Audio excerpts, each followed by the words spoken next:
लोकसभा चुनाव में सीट बंटवारे पर एनडीए के अंदर पेच फंसी कि अब चाचा और भतीजे की लड़ाई की वजह से पशुपति पारस गुट ने ऐलान कर दिया है कि आज शाम 4 बजे वो बड़ा फैसला लेने जा रहे हैं। पशुपति पारस को निमंत्रण भेज दिया गया है, एनडीए से नहीं बल्कि इंडिया ब्लॉक से, महागठबंधन से निमंत्रण भेजा गया है। और इसी बात को लेकर आज पशुपति गुट अपने संभावित रणनीति को वो सीधे तौर पर आज फैसला करेंगे कि आगे क्या करना है। पशुपति पारस ने साफ कर दिया है कि हाजीपुर सीट पर वो चुनाव लड़ेंगे, भले गठबंधन ही क्यों नहीं बदलना पड़े। हालांकि कुछ घंटे पहले प्रिंस पासवान ने कहा था कि प्रधानमंत्री नरेंद्र मोदी जो भी कहेंगे वो बात हम मान जाएंगे, लेकिन रात होते होते ही फैसले बदलने लगे हैं।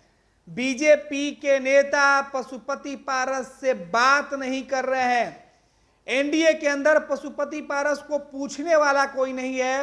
पशुपति पारस का सीधे तौर पे अब हाजीपुर सीट पर चुनाव लड़ने का ऐलान ये बता रहा है कि पारस आर पार के मूड में है।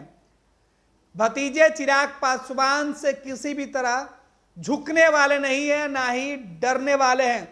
पशुपति पारस ने ऐलान कर दिया कि वो अब चिराग के खिलाफ अपने उम्मीदवारों को मैदान में उतारेंगे। चिराग पासवान के खिलाफ सूरजभान सिंह पशुपति पारस के साथ खड़े हैं।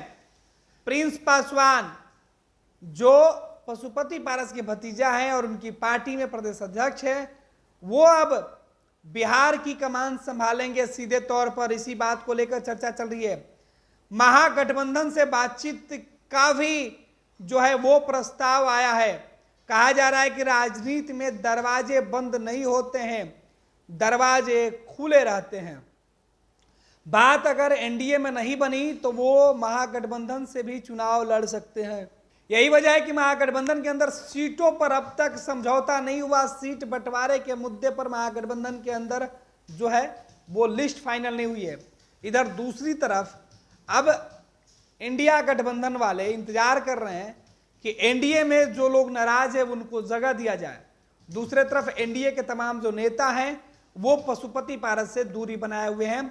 और इस बीच दिल्ली से बड़ी खबर निकल के सामने आई कि पशुपति पारस गुट ने ऐलान किया कि आज शाम 4 बजे वो प्रेस कॉन्फ्रेंस करके अपने एजेंडे का ऐलान करेंगे कि आखिर वो क्या करेंगे, किस तरीके की रणनीति बनाएंगे।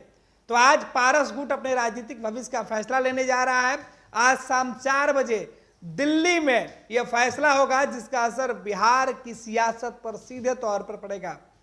आपको बता दें जो खबरें निकलकर सामने उसमें बताया गया कि एनडीए के में चिराग पासवान को 5 सीटें देने की पेशकश की गई थी। जो पशुपति पारस जिन सीटों पर दावा कर रहे थे, चिराग भी कमोबेश उन्हीं सीटों को अपने पाले में करने में कामयाबी उन्होंने हासिल कर ली।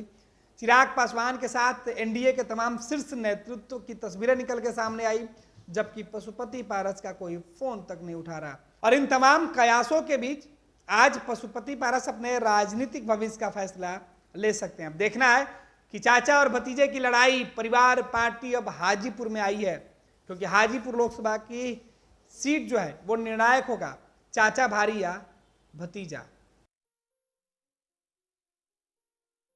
ये लो मुंह मीठा करो, आज मैंने अपना जॉब छोड़ दिया, अब हम पूर्णिया वापस जाएंगे। जॉब छोड़ दिया है? मतलब ये घर कैसे चलेगा? हम करेंगे क्या? और माँ बाबूजी क्या बोलेंगे? इसलिए मैं एक और मिठाई का डब्बा लाया। अपने बिजनेस के लिए लोन अप्रूव हो गया।